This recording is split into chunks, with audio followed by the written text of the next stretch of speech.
चलो भाई, तो भैया आज हम अपना रिवीजन का केमिस्ट्री का नया चैप्टर शुरू कर रहे हैं जिसका नाम क्या है, जिसका नाम है केमिकल इक्विलिब्रियम। एक्चुअल में इक्विलिब्रियम आपकी एक यूनिट है जिसमें आपके दो पार्ट होते हैं, एक होगा केमिकल इक्विलिब्रियम का और दूसरा पार्ट क्या होने वाला है भाई, आयोनिक इक्विलिब्रियम का होने वाला है। तो बहुत ध्यान से देखिएगा, एग्जाम में आ रहा है ना इक्विलिब्रियम, तुम्हारे आ रहा है ना, तो बहुत ध्यान से देखिएगा इक्विलिब्रियम का मतलब है क्या। ठीक है, देखो इक्विलिब्रियम या केमिकल इक्विलिब्रियम दो तरह के हैं। हमारे चैप्टर का नाम क्या है, बेसिकली चैप्टर का नाम होता है इक्विलिब्रियम। क्या नाम है भाई, अरे बोलो भाई।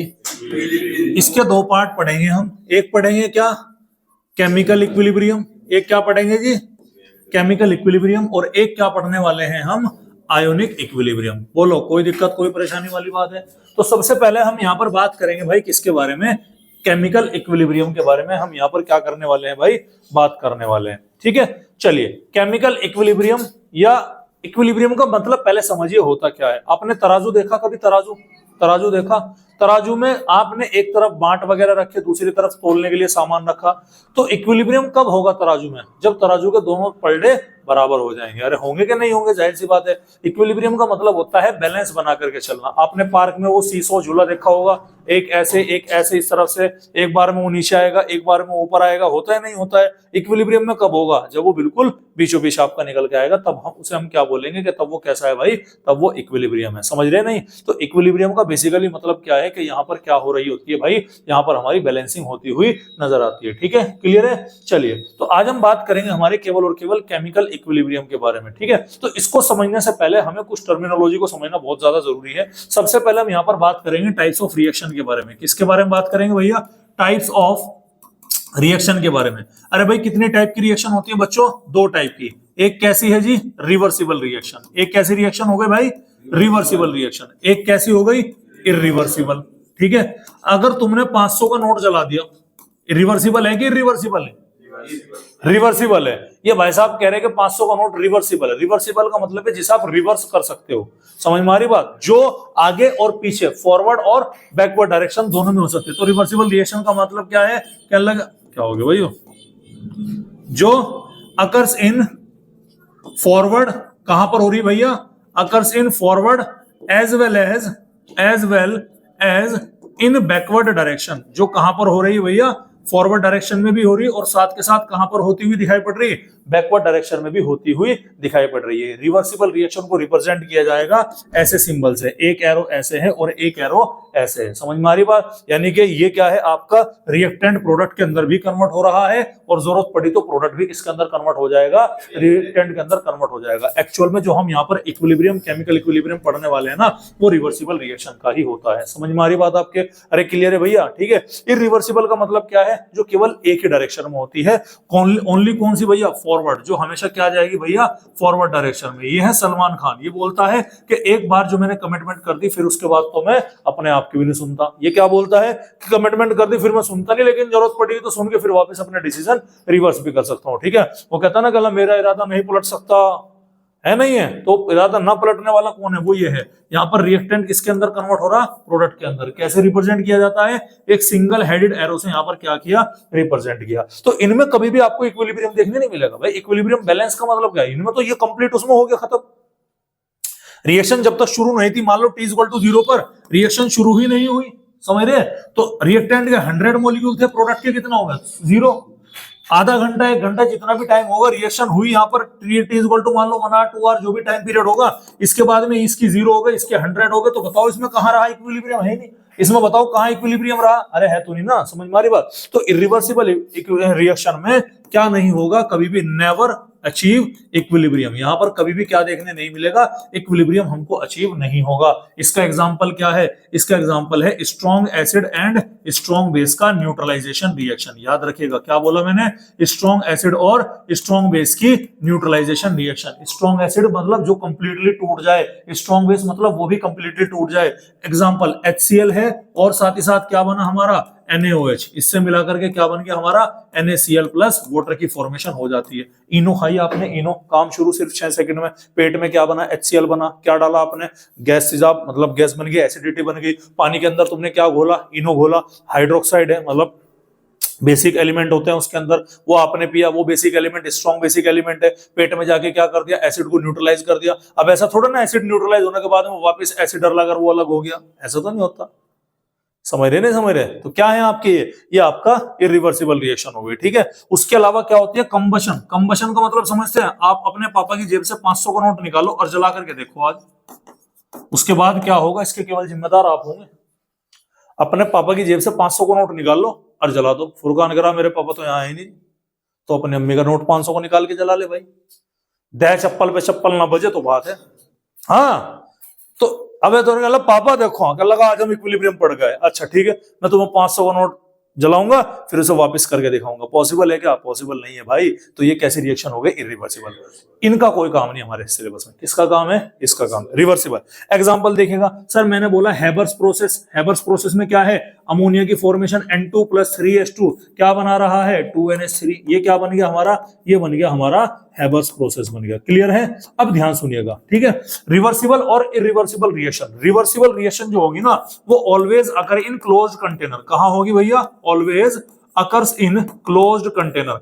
जो बंद डब्बा होगा, बंद कंटेनर होगा, क्लोज्ड कंटेनर होगा भाई, ये हमेशा उसके अंदर ही हमको होती हुई दिखाई पड़ेगी। कैसे दिखाई पड़ेंगे? एग्जांपल देता हूं।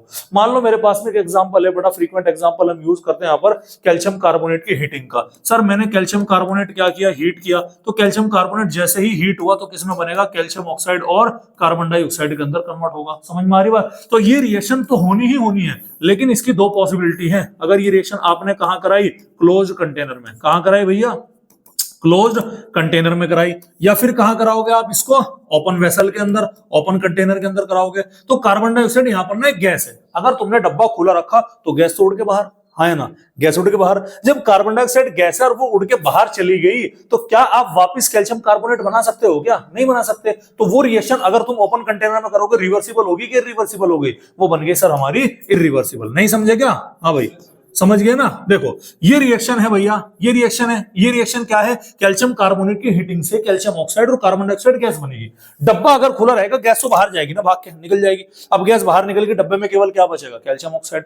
तो क्या खाली तुम कैल्शियम ऑक्साइड से कैल्शियम कार्बोनेट बना सकते हो क्या? नहीं बना सकते। क्या चाहिए? Carbon dioxide. लेकिन अगर तुम्हारा डब्बा बंद है, क्या है? डब्बा बंद है, कार्बन डाइऑक्साइड गैस उठ के भागी, बाहर निकल पाएगी क्या डब्बे बंद में? नहीं। कहां रहेगी? अंदर के अंदर ही रहेगी। तो क्या उसके रिवर्सिबल होने के चांसेस हैं? यस, उसके रिवर्सिबल होने के चांसेस हैं। इसलिए क्लोज कंटेनर में ये कौन सी रिएक्शन होगी भाई? ये हो गई हमारी रिवर्सिबल रिएक्शन होगी। बोलो भाई, अरे कोई दिक्कत वाली बात है? कोई दिक्कत वाली बात है? तो रिवर्सिबल रिएक्शन में हमारे क्या होता है? रिवर्सिबल रिएक्शन में ही हमें इक्विलिब्रियम होता हुआ हमको दिखाई पड़ता है। अरे कोई दिक्कत वाली बात है? चलिए ठीक है। चलिए क्वेश्चन पूछा जाता है कि what is equilibrium? Chemical equilibrium क्या है? केमिकल इक्विलिब्रियम वो होता है जहां पर रेट ऑफ फॉरवर्ड रिएक्शन, क्या बोला भाई मैंने? रेट ऑफ फॉरवर्ड रिएक्शन किसके बराबर होता है? वहां पर रेट ऑफ बैकवर्ड रिएक्शन के बराबर होगा। अब इसका मतलब समझिएगा क्या है भैया? भैया आपके सामने क्या है? एक तराजू है, तराजू में तुमने बांट रखा, अभी बांट दूसरा पलड़ा खाली है, तो बांट रखने पर तराजू का वो पलड़ा नीचे जाएगा कि ऊपर जाएगा? नीचे जाएगा। अरे जाएगा मतलब डाउनवर्ड जाएगा। ध्यान सुनना, जितनी तेजी से वो डाउनवर्ड जाएगा उतनी तेजी से अपवर्ड उठेगा, नहीं उठेगा? हाँ ना? अभी ध्यान सुनिएगा, कोई दिक्कत वाली बात है? मान लो तुमने तराजू में 1 किलो का बांट रखा, दूसरी तरफ तुमने 1 किलो फ्रूट्स रख दिए, तो क्या होगा? दोनों पलड़े बराबर होंगे? नहीं होंगे। यानी कि जो डाउनवर्ड जाने का रेट है और जो आपका, यानी कि इसका डाउनवर्ड जाने का, इसका डाउनवर्ड जाने का और इसका अपवर्ड जाने का, क्योंकि 1 किलो रखने पर ये भी तो नीचे आएगा कि नहीं आएगा? इसका डाउनवर्ड जाने पर, इसका अपवर्ड जाने पर क्या होगा? यानी कि ये दोनों के दोनों ही क्या है भैया? आपके बैलेंस है। दूसरा एग्जांपल समझिएगा, सर एक कार तुम्हारी तरफ को आ रही, ठीक है, ध्यान सुनिएगा, एक कार क्या आ रही? तुम्हारी तरफ को। ये आपकी कार है, ये आप हो। आपने अपनी कार पे क्या लगाया? फोर्स लगाया। ध्यान सुनिएगा, ये कार ने इधर को फोर्स लगाया, ये कार है, ये आप हो। ये क्या लगाया? ये कार ने इधर को फोर्स लगाया। ध्यान सुनिएगा, कार ने इधर को फोर्स लगाया तो आप पीछे को हटोगे तो किसकी ज्यादा है? आपके पीछे हटने की रेट ज्यादा है, मतलब सॉरी, आप पीछे हट रहे और कार क्या हो रही? आगे बढ़ रही। हाँ है ना? समझ में आ रही बात? अगर आपने ऐसी ताकत लगा दी कि आपने ताकत ज्यादा लगा दी, कार ने कम लगा दी, तो कार किस डायरेक्शन में जाएगी? पीछे की डायरेक्शन में मूव करेगी। लेकिन अगर दोनों ने बराबर ताकत लगा दी तो क्या होगा भाई? कार वहीं के वहीं रहेगी। यही इक्विलिब्रियम है। समझ रहे नहीं समझ रहे? किसी भी केमिकल रिएक्शन में दो चीजें होती हैं सर, एक रिएक्टेंट है और वो कन्वर्ट हो रहा है किसके अंदर? प्रोडक्ट के अंदर। जब रिएक्टेंट की कॉन्सेंट्रेशन हाई होगी ना तो वो किसमें कन्वर्ट होगा? प्रोडक्ट के अंदर कन्वर्ट होगा। जिस रेट से, जिस स्पीड से वो कन्वर्ट होगा उस स्पीड को हम बोलेंगे आरएफ। आरएफ का मतलब क्या है? Rate of reaction in forward direction. समझ में आ रही बात। लेकिन एक टाइम तो ऐसा आएगा ना जहां पर प्रोडक्ट की कॉन्सेंट्रेशन बढ़ जाएगी, तो प्रोडक्ट की कॉन्सेंट्रेशन जब बढ़ेगी तो प्रोडक्ट वापस किस में कन्वर्ट होने स्टार्ट लगेगा, रिएक्टेंट के अंदर कन्वर्ट होने लगेगा। तो रिएक्शन वापस पीछे की तरफ को आ रही है ना, तो वो क्या हो जाएगी तुम्हारी, वो हो जाएगी आरबी, यानी कि बैकवर्ड रिएक्शन। अरे होगी कि नहीं होगी। तो इक्विलिब्रियम का क्या है, जितनी तेजी से रिएक्टेंट प्रोडक्ट के अंदर कन्वर्ट हो रहा है उतनी ही तेजी से प्रोडक्ट भी किसमें कन्वर्ट हो, रिएक्टेंट में। जितनी ताकत तुम इधर लगा रहे हो इतनी ही ताकत ये लगाए, अगर दोनों की ताकत बराबर है तो बैलेंस आएगा निकल के, यही तो इक्विलिब्रियम है। तो इक्विलिब्रियम में हमने क्या बोला कि rate of forward reaction equal to किसके बराबर आया, रेट ऑफ बैकवर्ड रिएक्शन। ये आपने क्या रखना है भाई, याद रखना है। बात बताओ यहां तक समझ में आई कि नहीं आई, बोलो भाई। अरे आ गई क्या, कोई दिक्कत वाली बात है। तो रेट ऑफ फॉरवर्ड रिएक्शन का मतलब क्या हो गया कि जहां पर रिएक्टेंट प्रोडक्ट के अंदर कन्वर्ट हो रहा। रेट ऑफ बैकवर्ड रिएक्शन का मतलब क्या हो गया, जहां पर प्रोडक्ट हमारा वापस रिएक्टेंट के अंदर कन्वर्ट हो रहा है। कोई दिक्कत वाली बात है। चलिए अगला टॉपिक है what are the characteristic of equilibrium. किसके बारे में बात करें भैया हम, what are the characteristics of equilibrium. सबसे पहला जो पॉइंट है कि equilibrium is dynamic in nature. कैसा होता है भैया, डायनामिक। डायनामिक का मतलब है कि ये रिएक्शन कभी भी कंप्लीट नहीं होगी। डायनामिक इन नेचर, ये रिएक्शन कभी भी कंप्लीट नहीं होगी। रिएक्टेंट का लेवल ज्यादा हुआ तो रिएक्टेंट किसमें कन्वर्ट हो जाएगा, प्रोडक्ट में। प्रोडक्ट बढ़ेगा रिएक्टेंट में, रिएक्टेंट प्रोडक्ट में, प्रोडक्ट कब पूरी होंगी बताओ, ये कभी भी नहीं होने। पूरी होने का मतलब क्या है कि एक चीज खत्म हो जाए एक रह जा, लेकिन ये पूरी होंगी क्या, नहीं। तो डायनामिक का मतलब क्या है, लगातार एक दूसरे में दोनों के दोनों क्या चल रहे होते हैं भैया, कन्वर्ट हो रहे होते हैं। तो सबसे पहला पॉइंट याद रखिएगा कि जो हमारे इक्विलिब्रियम होते हैं, equilibrium are dynamic in nature. कोई दिक्कत वाली बात है, दोनों डायरेक्शन में सेम स्पीड से लगातार चल रहे होते हैं। इतना आपको क्या रखना है, ध्यान रखना है। दूसरा, इक्विलिब्रियम पर रेट ऑफ फॉरवर्ड रिएक्शन किसके बराबर हो जाएगा भैया, रेट ऑफ बैकवर्ड रिएक्शन के बराबर होगा, हाँ या ना। कोई दिक्कत वाली बात है। इक्विलिब्रियम पर रिएक्टेंट और प्रोडक्ट की जो कॉन्सेंट्रेशन है वो क्या हो जाती है, कांस्टेंट हो जाती है। याद रखिएगा क्या बोला मैंने कि इक्विलिब्रियम पर जो आपके रिएक्टेंट की कॉन्सेंट्रेशन है, concentration of reactant and concentration of product, वो बराबर नहीं बोला मैंने, क्या हो जाएगी भाई, वो हो जाएगी आपके कांस्टेंट हो जाती है। कांस्टेंट का मतलब यूजुअली चेंज नहीं होती, जिस लेवल पर है उसी लेवल पर रहेगी। अच्छा मुझे एक बात बताओ, तुमने कार को ताकत लगाई, ये कार हो ये तुम हो भैया, ये आप हो, ये क्या है आपके वॉल है, ये कार है या आप हो। अब आप ताकत लगा रहे, क्या कार पे ताकत नहीं लगा रहे, क्या लगा रहे, क्या कार आप पर ताकत नहीं लगा रही, लगा रही। लेकिन जब दोनों में कोई मूवमेंट नहीं आ रहा, इसका मतलब आप क्या है, आप कांस्टेंट है। समझ गए नहीं समझ गए। तो कांस्टेंट का मतलब ये नहीं कि वहां पे काम नहीं हो रहा, काम तो हो रहा है सर वहां पे, लेकिन नेट काम कितना लग रहा, दिखाई देने में ऐसा लग रहा कि वो जीरो है। समझ में आ रही बात, नेट काम वहां पर क्या लग रहा है कि जीरो है। तुमने ताकत लगाई कार पे, अब कार पीछे को जा रही, कार पीछे, वो तो डायरेक्शन मिल गई ना। कार ने तुम पे लगाई, अब तुम पीछे को जा रहे। अब कार तुम पे लगा रही, तुम कार पे लगा रहे, नेट मूवमेंट कितना हो गया, जीरो। तो जीरो का मतलब क्या है कि आप क्या अपनी जगह चेंज करोगे क्या, नहीं। जहां पहले खड़े थे वहीं खड़े रहोगे, तो वो आपका कांस्टेंट है। तो रिएक्टेंट और प्रोडक्ट की कॉन्सेंट्रेशन इक्विलिब्रियम पर क्या हो जाती है भाई, कांस्टेंट हो जाती है। ऐसे समझिएगा, ध्यान सुनिएगा। ये मेरा एक ग्राफ है, क्या है, ये ग्राफ है, किसको लेकर के, कॉन्सेंट्रेशन और बेसिकली रेट को लेकर के, ठीक है। चलिए टाइम वर्सेस कंसंट्रेशन का ग्राफ है। आरी बात समझ में, हमारे किसका ग्राफ है, कंसंट्रेशन का, और ये हमारे किसका ग्राफ है, टाइम का। देख ध्यान सुनिएगा, t इज इक्वल टू 0, जब आपकी रिएक्शन चालू नहीं हुई तो जाहिर सी बात है क्या रिएक्टेंट की कंसंट्रेशन यहां पर मैक्सिमम होगी कि नहीं होगी, अरे होगी भाई। एक रिएक्शन है, रिएक्शन किसमें कन्वर्ट हो रही, आरपी के अंदर कन्वर्ट हो रही है। t इज इक्वल टू 0, अभी रिएक्शन चालू नहीं हुई तो रिएक्टेंट कितना होगा, मैक्सिमम होगा कि नहीं होगा। वो मैक्सिमम मैंने क्या मान लिया, यहां पर मान लिया। ध्यान सुनिएगा, यहां पर t इज इक्वल टू 0 पर प्रोडक्ट की वैल्यू कितनी होगी भैया, वो भी 0 होगी। अरे होगी नहीं होगी, तो t इक्वल टू 0 पर r क्या है, मैक्सिमम, p कितना है, 0। अब धीरे धीरे क्या होगा, रिएक्शन चलेगी। जैसे जैसे रिएक्शन करोगे तो रिएक्टेंट का लेवल लगातार घटेगा कि नहीं घटेगा, अरे घटेगा। जैसे रिएक्टेंट का लेवल घटेगा तो प्रोडक्ट का लेवल बढ़ेगा कि नहीं बढ़ेगा, रिएक्टेंट का लेवल और घटेगा, प्रोडक्ट का लेवल और बढ़ेगा, इसका लेवल और घटेगा, इसका लेवल और बढ़ेगा। एक टाइम ऐसा आएगा जहां पर रिएक्टेंट और प्रोडक्ट की कॉन्सेंट्रेशन क्या हो जाएगी भैया, सेम हो जाएगी, या फिर क्या कह देंगे, कांस्टेंट हो जाएगी। समझ में आ रही बात। रिएक्टेंट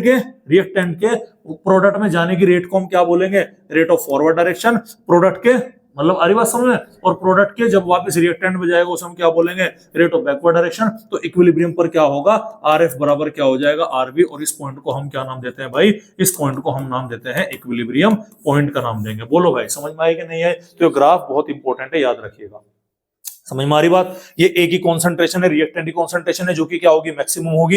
ये क्या है, पी की कॉन्सेंट्रेशन है, इनिशियली ये क्या होगी, बिल्कुल नील होगी, धीरे धीरे इसकी भाई मैक्सिमम रिएक्टेंट थोड़े बढ़ेगा। ऐसा थोड़ा ना कि तुमने मान लो चाय बना रहे तो तुम चाय डाल के दूध डाल दोगे तो चाय भी बन जाएगी और दूध और बढ़ाओ मिल जाएगा तुम्हें, नहीं, दूध कंज्यूम होगा, नहीं होगा। तो ऐसे कहानी क्या है यहाँ पर है, रिएक्टेंट मैक्सिमम है, जब रिएक्शन होगी तो रिएक्टेंट के लेवल में क्या आएगी, कमी आएगी, प्रोडक्ट के लेवल में क्या आएगी, बढ़ोतरी आएगी। अब अगर प्रोडक्ट का लेवल ज्यादा हो गया रिएक्टेंट से तो रिएक्शन बैकवर्ड डायरेक्शन में चलेगी, चलेगी नहीं चलेगी, जाहिर सी बात है। एक लेवल ऐसा आएगा सारा घूम फिर के जहां पर जितनी तेजी से रिएक्टेंट प्रोडक्ट के अंदर कन्वर्ट हो रहा है उतनी तेजी से प्रोडक्ट भी रिएक्टेंट के अंदर कन्वर्ट होगा। वही पॉइंट क्या कहलाया जाएगा भाई, वही पॉइंट हमारा इक्विलिब्रियम कहलाया जाएगा। बहुत इंपॉर्टेंट है, याद रखिएगा, ये हमारे बहुत काम का पॉइंट होता है। समझ में आ रही बात, क्लियर है? अरे कोई दिक्कत वाली बात है? दूसरी चीज क्या है, दूसरी चीज यहां पर याद रखिएगा कि equilibrium do not effected by, equilibrium do not affected by catalyst. समझ में आ रही बात, किससे अफेक्ट नहीं होगा इक्विलिब्रियम, कैटलिस्ट से अफेक्ट नहीं होगा। अब एग्जांपल समझिए क्या है, ये तुम्हारा क्या है, घर है, ये तुम्हारा क्या है, कोचिंग है, बायोकेम क्लासेस। समझ में आ रही बात, घर से यहां तक आने में तुमको लग रहा भैया 30 मिनट लग रही, क्या लग रही भाई, 30 मिनट लग रही। अब रास्ते में आप पैदल आ रहे ना, अब रास्ते में आपको क्या मिल गया, एक बाइक वाला मिल गया, एक साइकिल वाला मिल गया, आपको कार वाला मिल गया। समझ में आ रही बात। अब यही टाइम आपको कितने में लगा, यही टाइम आपको लग गया 5 मिनट का या 10 मिनट का मान लो। समझ में आ रही बात। तो क्या घर से बायोकेम आने पर टाइम घटा के नहीं घटा, घटा, क्या डिस्टेंस कम हो गई, क्या डिस्टेंस तो अभी भी वही है। तो बाइक क्या है, कैटलिस्ट है। समझ गए नहीं समझ गए। अब कैटलिस्ट आया, यहां से रिएक्टेंट से प्रोडक्ट को जाने में लगने वाला टाइम क्या है, वो घटा देगा। समझ में आ रही बात, स्पीड बढ़ा के, पहले तुम 30 मिनट में करे तब 10 मिनट में हो गया, लेकिन घर और बायोकेम तो वहीं पर है ना। सेम कहानी क्या है यहाँ पर है, इक्विलिब्रियम कैटलिस्ट के आने से कोई भी किसी तरह से कोई चेंज यहाँ पर होता हुआ नजर नहीं आएगा। अरे बोलो भाई, समझ में आ रही बात, कोई दिक्कत वाली बात है भाई? अरे कोई दिक्कत वाली बात है? चलिए, रिएक्शन क्या है हमारी, सर रिएक्शन है हमारी ए से बी, ए नहीं लेता मैं, आर ले रहा, आर ले रहा ना, आर फॉर रिएक्टेंट, और रिएक्टेंट किसमें कन्वर्ट हो रहा, लगातार मेरा प्रोडक्ट के अंदर कन्वर्ट हो रहा। ठीक है, अभी ध्यान सुनिएगा, रिएक्टेंट जब प्रोडक्ट में कन्वर्ट होगा उसको मैं क्या बोलूंगा, आर एफ बोलूंगा। प्रोडक्ट जब रिएक्टेंट में कन्वर्ट बोलूंगा उसे क्या बोलूंगा, मैं आर बी बोलूंगा। ध्यान सुनिएगा, एट इनिशियल, सबसे पहले मैं शुरुआत की बात करता हूं, जब रिएक्शन चालू नहीं हुई, आर की जो कॉन्सेंट्रेशन है वो मैक्सिमम होगी कि नहीं होगी, अरे होगी कि नहीं होगी, और प्रोडक्ट की कॉन्सेंट्रेशन क्या होगी भैया, वो बिल्कुल जीरो होगी, होगी कि नहीं होगी। रिएक्शन जब स्टार्ट होगी, एज रिएक्शन प्रोसीड, जैसे ही रिएक्शन क्या होगी, स्टार्ट होगी, ठीक है, तो आर जो है वो बड़ी तेजी से प्रोडक्ट के अंदर कन्वर्ट होगा कि नहीं होगा। क्या मैं कह सकता हूं कि यहां पर आरएफ की वैल्यू ज्यादा होगी तो आरएफ की वैल्यू बढ़ेगी कि नहीं बढ़ेगी? ध्यान सुनिएगा, रिएक्शन जब प्रोसीड होती है तो आरएफ की वैल्यू क्या होगी, यहां पर बढ़ेगी। लेकिन जब रिएक्शन बढ़ चुकी है, मान लो आर पी में कन्वर्ट हो रहा, टी इक्वल टू 0 पर इसके कितने मॉलिक्यूल है, 10 है, इसके कितने हैं 0, कुछ समय के बाद में इसके कितने रह गए 8, इसके पी के बनने शुरू हो गए ना प्रोडक्ट 2 हुआ, टाइम और गया, इसके कितने घटे भैया, एक और घटा, इसमें क्या बढ़ गया, एक और बढ़ गया, कितने हो गए यहाँ पे 7, इस पे कितने हो गए 3, टाइम और हुआ, इसमें से एक और घटा, इधर कितने रह गए 6, इसे इधर एक और ऐड हो गया, कितने बन गए 4, समझ रहे, टाइम और घटा, इसमें 6 में से एक गया, कितने बचे 5, इसमें 4 में से एक गया, कितने बढ़ गए भैया 5 बढ़ गए, टाइम और बढ़ा, इसमें 5 में से एक और घटा, कितने हो गए भैया 6, यहाँ पर 5 में एक और बढ़ गया, ओ सॉरी यहाँ पर 4 हो गए, 5 में से एक बढ़ गया, यहाँ पे कितने हो गए 6। अब क्या हो गया, जैसे जैसे समय बीतता गया प्रोडक्ट की कॉन्सेंट्रेशन बढ़ेगी कि नहीं बढ़ेगी। अब जैसे प्रोडक्ट की कॉन्सेंट्रेशन बढ़ी तो रिएक्टेंट की कम होगी, तो ये प्रोडक्ट वापस किसमें कन्वर्ट होना स्टार्ट हो जाएगा, रिएक्टेंट में। ठीक है, तो जैसे जैसे यहां पर एज रिएक्शन प्रोसीड तो आरएफ की वैल्यू तो बढ़ती है, लेकिन जैसे जैसे प्रोडक्ट की कॉन्सेंट्रेशन इंक्रीज होने लगती है वैसे वैसे आरबी की वैल्यू भी क्या होती है, इंक्रीज होती है। ठीक है, अब जो रेट ऑफ फॉरवर्ड रिएक्शन है, कितनी तेजी से रिएक्शन होगी वो इस बात के ऊपर डिपेंड करेगा कि यहां पर ए की यानी कि आर की जो कॉन्सेंट्रेशन है वो कितनी है। समझ में आ रही बात, यानी रिएक्टेंट तुमने कितना लिया उसी के हिसाब से तो चलेगी नहीं चलेगी रिएक्शन। ठीक है, उसी तरह से बैकवर्ड रिएक्शन इस बात के ऊपर डिपेंड करेगा कि जो तुम्हारा यहां पर क्या है, सॉरी जो तुम्हारा यहां पर प्रोडक्ट है वो आपने कितना लिया। आ रही बात समझ में, क्लियर है? हम जानते हैं प्रोपोर्शनलिटी का साइन हटाने के लिए हमें क्या लगाना पड़ेगा, एक कांस्टेंट लगाना पड़ेगा। तो R F is equal to क्या लगा दिया मैंने, एक कांस्टेंट के लगा दिया, क्योंकि फॉरवर्ड डायरेक्शन में, इसीलिए मैंने इसको क्या लिख दिया, के एफ लिख दिया, और के एफ और इनटू में क्या लिख दिया, ए की कॉन्सेंट्रेशन। ये हमारी इक्वेशन नंबर 1 आ गई, और R B is equal to K constant आ गया, के बी इनटू में क्या आ गया, हमारे पी की कॉन्सेंट्रेशन। ये इक्वेशन नंबर हमारे 2 आ गए, याद रखिएगा। समझ में आ रही बात आपके? तो ये सारे के सारे क्या है, हमारे इक्विलिब्रियम की है, तो क्या है भाई, पॉइंट है। कोई दिक्कत वाली बात है? तो आरएफ की वैल्यू मिल गई, आरबी की वैल्यू मिल गई। अब ध्यान दीजिएगा, एट इक्विलिब्रियम, भाई रिएक्शन तो चल रही ना, लगातार चल रही, इक्विलिब्रियम के आने पर क्या होगा, सर आरएफ बराबर आरबी के होगा, हाँ या ना? अरे होगा नहीं होगा? अभी तक तो आरएफ आरबी के बारे में बता कि आरएफ कैसे चेंज होगा और आरबी कैसे चेंज होगा। इक्विलिब्रियम जैसे ही आया तो आरएफ किसके बराबर हो जाएगा? आरबी के बराबर होगा। अरे होगा नहीं होगा? तो क्या मैं इन दोनों इक्वेशन को इक्वेट कर सकता हूं? आरएफ आरबी के बराबर रखने का मतलब क्या है कि केएफ ऑफ ए की कांस्टेंट आर की कॉन्सेंट्रेशन गिव्स अस क्या है, सॉरी, इक्वल टू के बी ऑफ पी की कॉन्सेंट्रेशन। हाँ या ना? के एक साइड पर ले लो, के एफ अपॉन क्या आ गया, के बी आ गया, इज इक्वल टू पी की कॉन्सेंट्रेशन डिवाइडेड बाई आर की, यानी प्रोडक्ट की कॉन्सेंट्रेशन अपॉन में क्या आ जाएगा, रिएक्टेंट की। कांस्टेंट अपॉन कांस्टेंट, एक नया कांस्टेंट आएगा जिसको मैंने कैपिटल के का नाम दे दिया। तो कैपिटल के क्या है हमारा, इसी कैपिटल के को हम बोलते हैं इक्विलिब्रियम कांस्टेंट। और सबसे ज्यादा क्वेश्चन आपके यहीं से आते हैं। समझ में आ रही बात आपके? क्लियर है? तो के की वैल्यू कैसे निकाला? अब डायरेक्ट क्या करना, प्रोडक्ट की कॉन्सेंट्रेशन डिवाइडेड बाई रिएक्टेंट की कॉन्सेंट्रेशन। ये चीज आपने क्या रखनी है भैया, यहाँ पर याद रखनी है। बोलो भाई, समझ में आ रही कि नहीं आ रही बात? क्लियर है? तो ये हमने इक्विलिब्रियम पर क्या निकाल लिया, हमने इक्विलिब्रियम पर इक्विलिब्रियम कांस्टेंट निकाल दिया। ठीक है, अब अगर यहां पर हम कंसंट्रेशन के हिसाब से बात करें तो इस के को मैं बोलूंगा केसी, और अगर प्रेशर के हिसाब से बात करें तो इसको बोलूंगा केपी। तो आज हम केवल अपना क्या रखते हैं, इतना ही रखते हैं। अगली क्लास में हम एक्टिव मास के बारे में पढ़ेंगे, लॉ ऑफ मास एक्शन के बारे में पढ़ेंगे, और अगली क्लास में केमिकल इक्विलिब्रियम हमारा बेसिकली मेन तरीके से क्या हो जाएगा, खत्म हो जाएगा। उसके बाद में क्या चलेगा, नेक्स्ट क्लास में हमारा आयोनिक इक्विलिब्रियम चलेगा। समझ में आ रही भैया बात आपके? और इसी के साथ हमारे आज के मुख्य समाचार क्या हुए भाई, समाप्त हुए। इस लेक्चर को देख के अच्छी तरीके से समझ के अपना काम कर लीजिएगा। ठीक है, थैंक यू।